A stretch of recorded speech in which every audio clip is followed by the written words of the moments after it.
Hey guys, so today I mean, there's only one of me. I am going to interview Stephen again, but what I really wanted to do is, as Stephen was telling me all these things that he does with player relations, I was like, dude, we got to talk about that.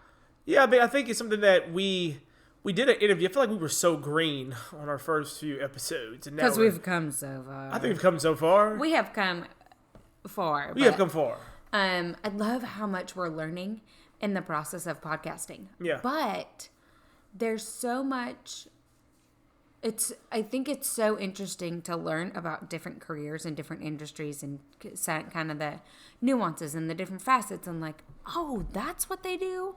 Because there are so many industries that you get a glimpse of whatever media wants to show you, but you don't actually understand what's going on. Perfect. Welcome to the Mizell Show.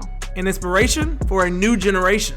Hi, I'm Alana Mizell, a loving mother of two, a devoted wife to Stephen, and an entrepreneur helping women realize their dreams and potential.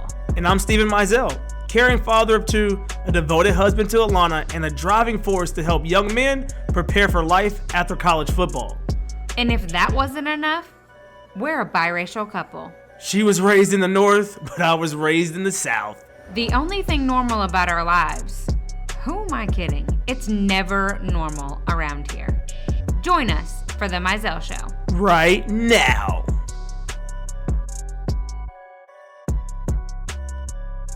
This past week, it's the last week of spring football, and I was at spring practice. We are grateful that we get to bring our kids up there. We don't live far from the football facility. They love it. And our athletic director, Laird Veach, who we actually did our first interview with him and his wife, he was sitting there. He goes, hey, I want to come with you guys next week. And I'm like, what's next week? Whatever. I hadn't heard about it from Stephen. And this happens occasionally because Stephen is very humble on what he does. And it's just always what he's done and what he's always loved to do. And so Laird walks away, like they finish their conversation. I go back to Stephen. I'm like, what are you guys doing next week? He goes, oh, I planned out an event for every day next week for our guys to get community service and be in the community and kind of close out the spring season. And I was like, you did what? And I'm just now hearing about it. He goes, oh yeah, it's no big deal. I think planning an event for football players every day of a week in the Memphis community, doing different things every day to give them a well-rounded outlook on what they could be doing and impacting in our city in the middle of a global pandemic. I think that's kind of a big deal. Yeah, now that you put it in that perspective, I think it is kind of a big deal. I mean, it's something that, we have been unfortunately shut down like most of the country and not able to get out. And during this time of COVID, we were able to do some Zooms or some FaceTimes, but this week was like the very first week we were actually able to get back into the community to kind of accumulate, what's the word I'm looking for? To close out. To close out our spring game on this Friday. But wait, let's pause there for a second because you go, oh, we were able to do some Zooms, some FaceTimes. No, you guys. Okay, let's back up to what Stephen was doing during COVID. There was a woman that loves Memphis football that was in a senior citizen home. Oh, yes. Yeah.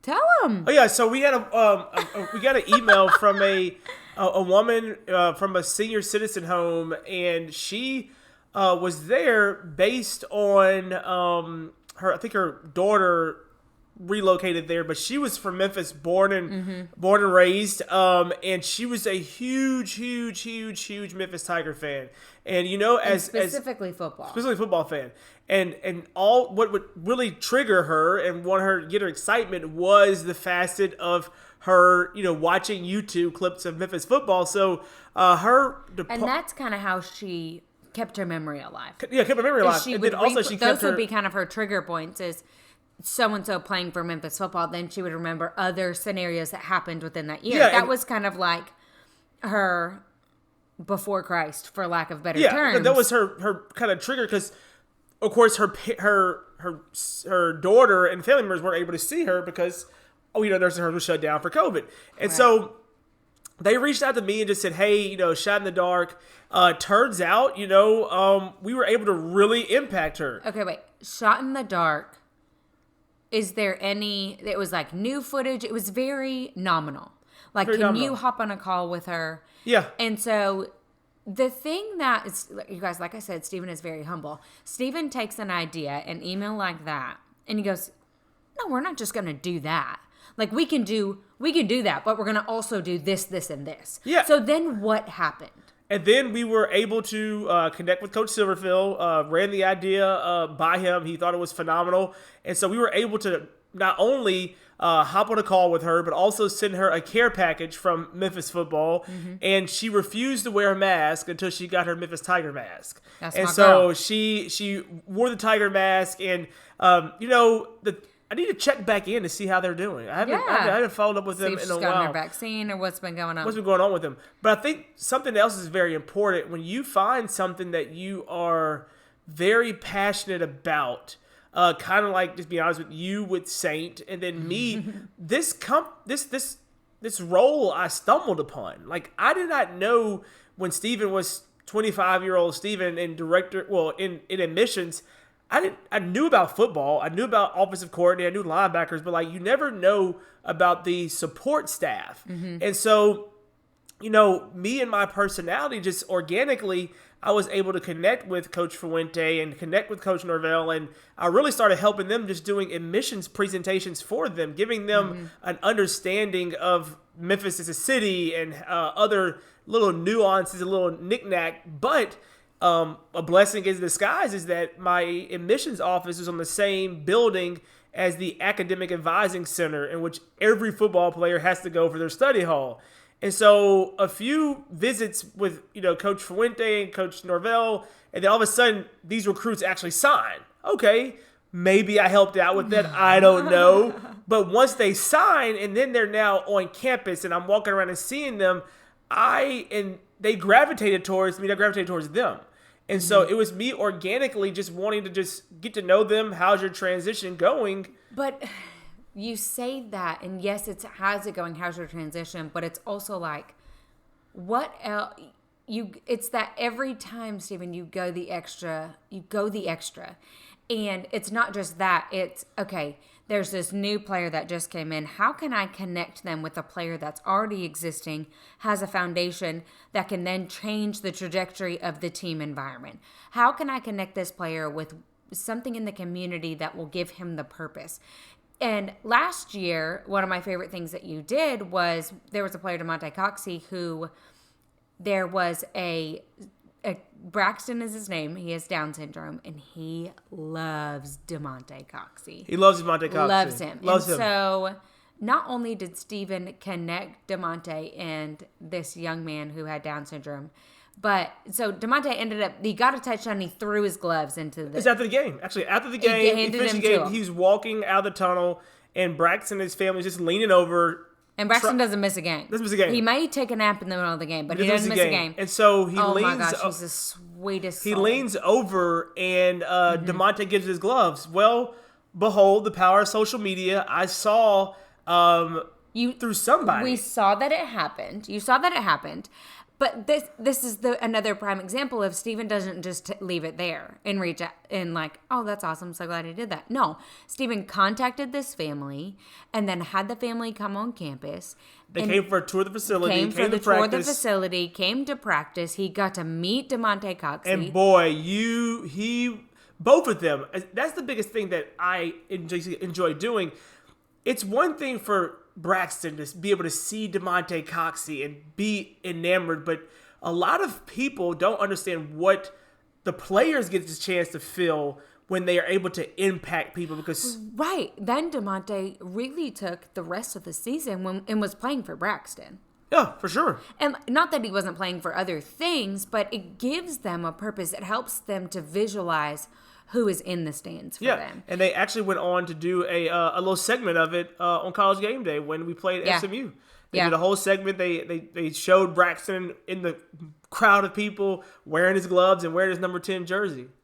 And it's just those sweet moments. That's what makes player relations so valuable, is that had Steven not known DeMonte as well, or had Steven not had the pure passion for people, then he wouldn't go the extra mile. And you guys, those are just some stories. But I want to get back to kind of what you've been doing since COVID. Something else that you did was you partnered with players about what students wrote what they were grateful for. And then you had them read it. Did you know that I sell makeup? Not only do I sell makeup, but the makeup that I sell is 3D makeup, which allows you to highlight and contour your face in a super simple compact. As a mom, I could not survive without my simplified routine. Not only that, but it's exactly what you need. Exactly when you need it, all in one spot. Go ahead and check out Alana Mizell on Instagram or alanamizell.com to learn more. Yeah, so during the Thanksgiving, because of course, you have to get creative in this time of year. You have to think through some opportunities of how you can impact the community. So during the Thanksgiving season, we were trying to think through what is something that we could show all the Tiger fans and also help kind of bring our players back to quote unquote reality and humble them. And so every day of the month of November, we had a player post, not only say what they're grateful for, but also we had fans. We had elementary school students to write in via email or tweet us or post to us what they were grateful for. So the player was actually able to read a grateful message from an elementary school student, and then then they would say what they were grateful for. And we did it for every day of the month of November. And that was a reality check for a lot of these guys. You know, when you hear, you get a card and you see the kid says, "I am grateful for hot water on my stove," you're like, whoa. And I'm complaining about my teacher giving me too much homework. And so it was another moment where you say you come up with an idea to go the extra mile to not only impact the community, but also impact the players. And that's something that I really kind of hone in on in this role. As a fan, you get a chance to go to a football game. And when you sit in that football game, you are sitting next to any and everybody, don't know how much money they make. You don't know anything about them, but you are all there for one purpose, cheering on your team. And so during those 3 hours, you are forgetting about... What football game have you been to that's only 3 hours? Well, for during that time frame, you're momentarily you're forgetting about things going on at home. Work might not be doing good. You might have bills, whatever, but you are cheering on those players. Well, let's flip that around. When those players are able to go into the community and they're able to do things, that's their time to feel their release. That's their way. Yeah, that's their time to step out of that. And the more that you as player relations are able to dial into what specifically can help them release the pressure is what makes it the most valuable. For DeMonte, it was Braxton and just being connected with this young boy who's so filled with life. Yes, he has Down syndrome, but there's so much compassion in him and just so much joy. And last year, it was a group of the guys going in and being able to read to a local public school, and we gave every single one of them a Christmas present. You guys, there are some kids, and I'm going to get emotional, there are some kids that was the only Christmas present that they got. Yeah. Was from Memphis football. And it was not from Memphis football, it was from donors, but Steven got those donors. And that's the thing. They didn't just... And that's the thing that that money didn't exist. And again, it goes back to having the relationship and the pulse of the team. The idea was that, hey, let's write every kid a greeting card. And you think about it, these elementary school students are watching these guys on TV and getting a card that says Happy Holidays and a signature from a Patrick Taylor or Antonio Gibson or a Isaac Ellis. You're like, that's a big deal for them. Yeah. But the players are like, Mizell, that's cool, but man, some of these kids don't have any toys. What do we need to do with that? And so immediately... It's the perspective. And so Alana told me, she's like, well, you need to do something about it. So I went to our athletic administration and I said, hey, I need to help raise some money. We need to find a sponsor to sponsor this school. And within a week and a half, Yeah. we raised enough money to get every single kid in that school not only a toy, but also a book for Christmas.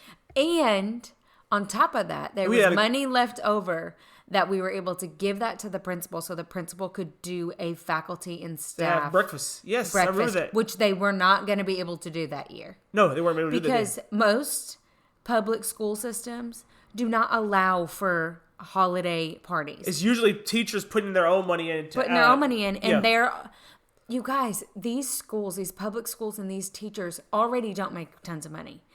Number one. Number two, more than half of the money they make is going back into their students to provide them with things that they know that they need and deserve, but the state of Tennessee just doesn't have the money for. Yeah. So more times than not, it's the teachers showing up and continuing to pay out money so that they can have a sense of community. But what Memphis football was able to provide was say, we have this sense of community over here. You have this sense of community over here. We have something that we can provide because we have connection with donors, and now we get to give a little bit of it to you. And give them a little bit of Christmas. And you guys, that little bit, oh my gosh, teachers were crying all over the place. They were crying. Superintendent came. Superintendent, the kids were crying. It was a great day. Also, the players were able to read the books and then give the books to the kids. And I think that's something that in this role, it's a constant involving, but it really goes back to just having a pulse and a heartbeat of your players. That and not being afraid to reach out to people in the community. You know, you could stand there and have a limiting belief that, how am I going to be able to get all these kids Christmas presents? Well, if you had actually stood there and just kept saying, how am I going to do? How am I going to do? How am I going to contact the random young boy in the stands? How am I going to get a community service event for every day next week and have guys show up the last week when they're tired and they just want to be done with spring football and they want to be done with classes? And that has not been a problem. It's not been a problem. And because that's not a limiting belief that you have. And I think, I'm just going to brag on Steve. I'm just going to keep bragging on him. There are so many times that he just takes for granted this God-given gift to have people show up. And they don't just show up for him. They show up for themselves. And they realize through him that there's an impact that they can make, and that Stephen genuinely believes in not only what they can do, but what the community can do for them. And it's that marriage between the two that makes them invaluable on the football field and gives them a sense of stress release and allows them to be able to perform better because they're not just football players. Yes, and that's something that, behind the scenes, a lot of people just don't know how important that support staff role is. Yeah. They don't understand that, the players put a lot of work into the weight room. They put a lot of work into the playbook and studying, but all of that can be lost within 30 seconds if something's going on back home. Mm-hmm. If they just don't feel like it, they're having something going on with the relationship, or they're just Heaven forbid they're human. Yeah, they're human, exactly. And just needing to talk to someone. And that's something that is why I feel like this role, the director of player development, player relations, is now blossoming into something that is so much more important. Because people are seeing that impact point and going back to the relationships we've had since we've been in this role, from the players that we've come through this locker room. It hasn't always been the technique or the mechanics. It's just simply talking through some things that they're struggling with. And I'm not going to say the techniques or mechanics on the field, you mean? On the field, yes. Like sometimes it's changing about what they're struggling with that helps them to click with performance on the field. Exactly. What you're saying. I had a great conversation with our players today. He says he can't sleep at night. And so Alana has become a sleep enthusiast, I guess you would call it, and really trying to work on our sleep.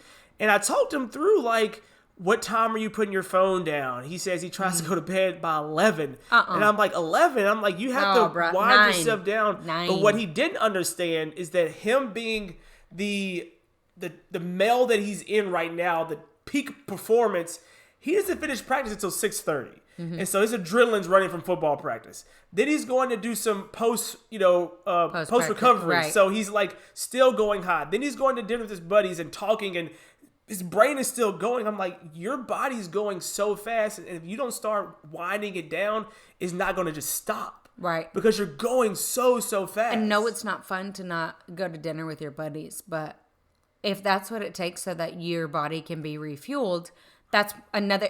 You guys. It's just another. It's another facet of Steven's job. It's teaching them how to sleep correctly. Yeah. And again, I'm not an expert, but the little tidbits that I know, but you're able to help right, point but them. you're the one that's okay and like, that's fine. You're struggling with this. I'm going to go do some research. Yeah. You're like, I'm going to go do some research, or let me help you figure that out. And you guys, these players need that. They need somebody that cares for them more than how far they can throw the football, catch the football, how fast they can run, how many tackles they can make, how many sacks they've had. They need somebody because so many times in their lives, they've just been almost used as if they're a product. And finally having somebody show up for them just because they are there is invaluable. It's invaluable. And it's something that and it's something that I struggle with too, because I feel that sometimes I'm not doing enough, but just showing up really helps them get that value piece out of it. Mm-hmm. Yeah, but you got a hard job when it comes down to it. It's a hard job. It's many hats. Awesome job. It's an awesome job. It's an awesome career path that I am so grateful that I literally stumbled into it, and it's been amazing. But we all know I couldn't do it without my lovely wife and her support. You're not wrong. Exactly. No, we are blessed that we get to, like today, we brought the kids over to practice, and just seeing Briggs and Adele light up, they think all those guys are their big brothers. They all know who they are. And, you know, not every family has the opportunity to go over there, but we really try to be there every week because also them seeing families show up and see that support system and that we support Steven and we support them as players, that can really be transformative for them and how they see how their life could be. Yeah. So and it's very, very important. And, you know, the biggest thing that I like to just continue with my guys is just we got to be intentional. You know, we have to communicate, and we just truly, we as a family embrace them. And I think they see the genuineness in that, and that it makes them want to show up this week for me. There's this event that we're having, the events that we're having, and we're going to keep going. Proof comes down to how effective Steven is when random events come up. They're not random. He's been planning them for 2 weeks, 3 weeks. But to them, they're random. And they still show up. Still show up. And they're excited about it. I love it. So tomorrow you're going to youth villages. Tomorrow's youth villages. The next day you're going where? We're going down to a homeless shelter downtown Memphis and feeding the homeless. And you've read or been by Harding Academy local private school. Yeah, local private school. Here. Went to another elementary school and did some reading. Awesome. And so, you know, just being in the community has been really good. And we're really looking forward to the youth villages. We did a great little event with them about 3 weeks ago for a young man that is oh my gosh, I posted the video and I was crying in their system. And again, it's one thing kind of saying you just figured out how you can go the extra mile. They just wanted a couple players to come to his cabin and say, hey, keep going, stay motivated. Which his cabin is where he lives. Where he lives for on the campus of youth villages. And youth villages is a foster care? Yeah, foster care. Like a foster home. Foster home, transition home for youth. Yep. And so... And he's older. He's older. How He's old is about... he? I think he just turned 13. And he has Asperger's syndrome. I think he's on... Mm-hmm. I don't know exactly, but I do think he is. But go back to what you said, though, to wrap this up. They just wanted a couple players to come to them, and we're like... I just like, no. Steven says we're like. When Steven says we're like, he really means him, himself, and him. Yes. I was like, no, let's bring him to campus. Mm-hmm. And we turned that day into a... it was a day all about him. All about him. He got a chance to play with the players. He got a chance to put a helmet on. He got a chance to run routes in the indoor. He got a Gatorade. He was really looking forward to. And he was looking for the Gatorade. He was looking for Gatorade. He was looking for the like Briggs. He wanted a Gatorade. They said that was what he was looking forward to the most.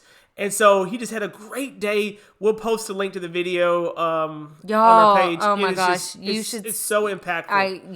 Get the tissue box ready. And so if you don't cry, you don't have a heart. No, you don't. And so that springboard to us wanting to go back, and now we're going to go to them with a few more guys and just So give you get some to more. see him tomorrow. We won't see him tomorrow. His cabin actually is in contact tracing right now, unfortunately. Oh, stink. So we're going to a new one, but just very similar atmosphere. Yeah. Looking for stories of hope and inspiration. So we're excited about it. Just a smiling face. Smiling face, and that's what the guys want. I love it. I love it. You Thank guys, you. so that is what Steven does. And I said, At least that's what I can talk about on air. right. That's a great glimpse It's a great of glimpse, some of yes. the things that you've done. And Steven is a very humble man.